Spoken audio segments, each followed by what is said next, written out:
savons pour moi. Je me suis toujours lavée au savon parce que je trouvais que les gels douche c'était bizarre. Ça sentait bizarre, pas naturel, que ça avait des couleurs bizarres. La peau était pas douce. Donc je me suis toujours lavée au savon. Et une fois avec Reynolds sur un marché, j'achète mes savons de Marseille comme d'habitude. Puis Reynolds il me dit mais tu sais que je peux les fabriquer tes savons? Du coup le soir même, on a fabriqué nos premiers savons.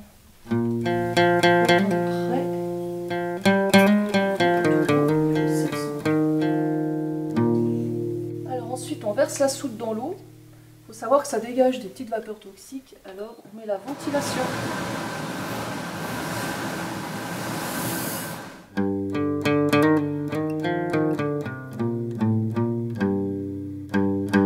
Il faut savoir que la toxicité de la soude disparaît complètement dans le savon.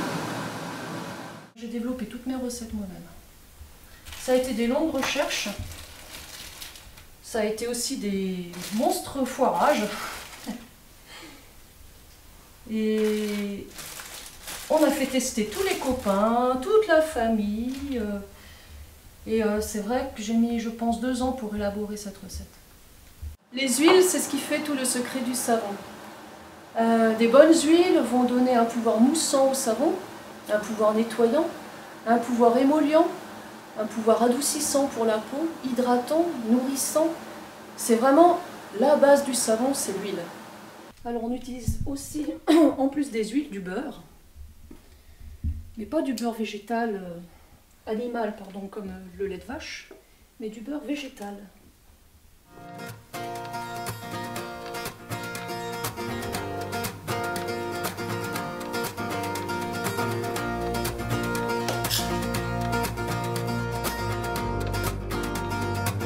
Alors là, on met une huile de plus. Vous reconnaissez la couleur verte de l'huile d'olive. Le savon, c'est comme faire de la cuisine. C'est des ingrédients, des pesées. Quand les huiles sont toutes pesées, je mets les huiles à chauffer à 42 degrés.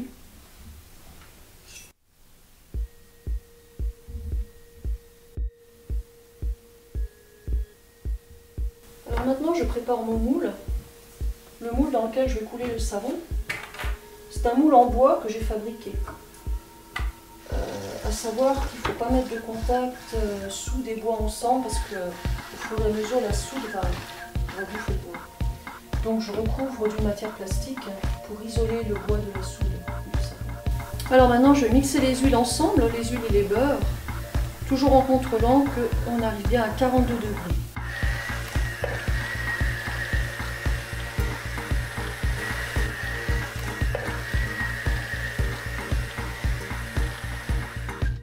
La saponification à la trace. La trace, c'est la trace que laissent les gouttes sur la surface du savon. Là, on est arrivé à la trace. Les gouttes qui tombent à la surface du savon font une petite trace. Alors, maintenant qu'on a obtenu la trace, je verse le savon dans le moule.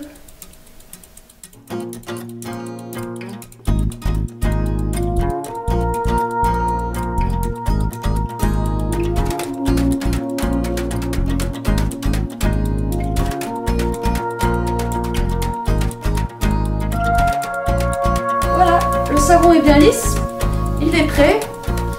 On va le garder au chaud pendant 48 heures parce qu'il est très gros.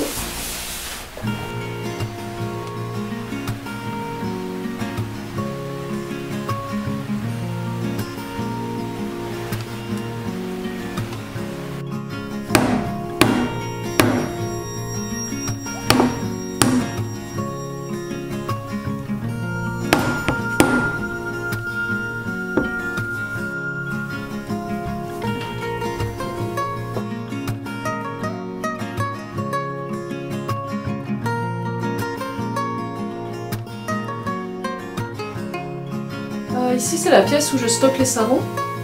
Il faut savoir que les savons doivent rester au séchage pendant en tout cas 6 à 8 semaines. Ainsi ils perdent de l'eau et donc ils s'allègent en poids. J'aime beaucoup travailler sur la couleur des savons Par exemple, celui-ci, je l'ai fait avec du cacao en poudre. Ça donne des jolies choses. J'aime travailler le marbrage. Ça fait comme un cake.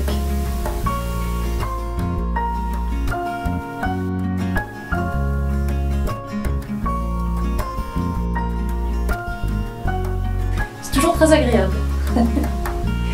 C'est vrai que les gens apprécient la douceur du savon, ils apprécient le côté très mousseux et surtout les bonnes senteurs. Les senteurs des plantes.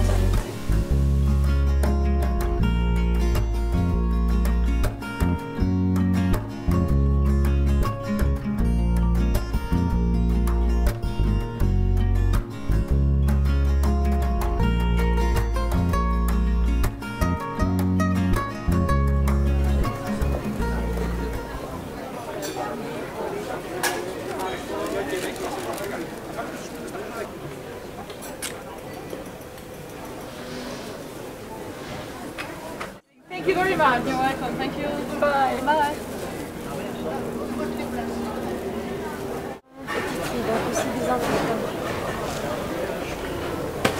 C'est bon pour la peau celui-ci. Les petits problèmes de peau, l'acné, l'eczéma, le psoriasis. Je vais prendre lui. D'accord, ça marche. Vous voulez un petit sachet ou mettre comme ça? Non, je vais prendre comme ça.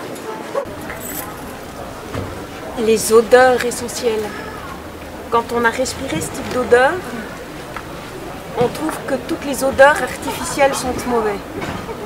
Ça, il y a quelque chose de vrai dans ces produits. Et j'aime ce qui est vrai.